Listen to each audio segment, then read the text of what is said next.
கலைஞர் காட்டியிருக்கின்ற புரட்சி என்பது ஒன்றல்ல இரண்டல்ல. இன்றைக்கு இந்தியாவுடைய ஜனநாயகத்தை காப்பாற்றுகின்ற மகத்தான தலைவராக நாம் கலைஞரை பார்க்கிறோம். ஆனால் இன்றைக்கு இருக்கிற ஒரு பெரிய அவருடைய தொடர்ச்சி எது தெரியுமா? இந்த மகளிர் உரிமை திட்டம். எத்தனையோ திட்டங்களை கலைஞர் தந்தார். இந்த மகளிர் உரிமை திட்டம் என்கிற திட்டம் எப்படி வந்தது என்று நான் தேடிய போதுதான் தெரிந்தது. நாம் எல்லோரும் வீட்டு குடித்தனம்னு போடுறோம்.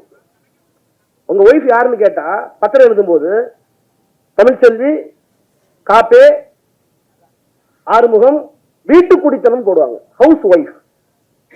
வெளிநாடுகள்ல ஹவுஸ் ஒய்ஃப் ஒரு பேரே கிடையாது. அவங்களுக்கு ஹவுஸ் மேக்கர்னு ஒரு பேர் இருக்கு. ஏனென்றால் கணவன் வேலைக்கு போய்விட்டால் அந்த வீட்டை பராமரிக்க, குழந்தைகளை பார்த்து கொள்ள மனைவி வேலை செய்கிறாள் அல்லவா, அதற்கு ஒரு வேல்யூ இருக்கு.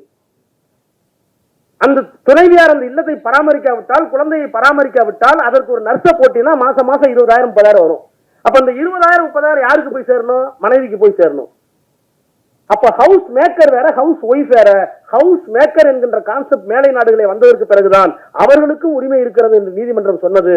அந்த நீதிமன்றத்தினுடைய அந்த பங்களிப்பை இந்தியாவில் முதலாக நிறைவேற்றி, இல்லை வீட்டு குடித்தனத்தில் இருக்கிற நீங்கள் வீட்டு குடித்தனம் அல்ல, வீட்டை உருவாக்குகிறவர்கள், உங்களுக்கும் உரிமை தொகை அரசாங்கம் தரும் என்று எழுதி காட்டிய ஒரு முதலமைச்சர் நம்முடைய முதலமைச்சர். இப்படி சொல்லிக்கொண்டே போகலாம். அண்ணா தொடங்கி வைத்தார், பெரியார் தத்துவத்தை தந்தார், கலைஞர் எவ்வளவு பெரிய தமிழ்நாட்டை கட்டி அமைத்திருக்கிறார். டெல்லியில எங்களை எல்லாம் பார்த்தால், இந்த கருப்பு சிவப்பு வேட்டியை பார்த்தால் எப்படியெல்லாம் பயந்து போய் பார்க்கிறார்கள், ஆச்சரியத்தோடு பார்க்கிறார்கள் என்பதை ஒரு முறை நீங்கள் வந்து பார்த்தால்தான் தெரியும்.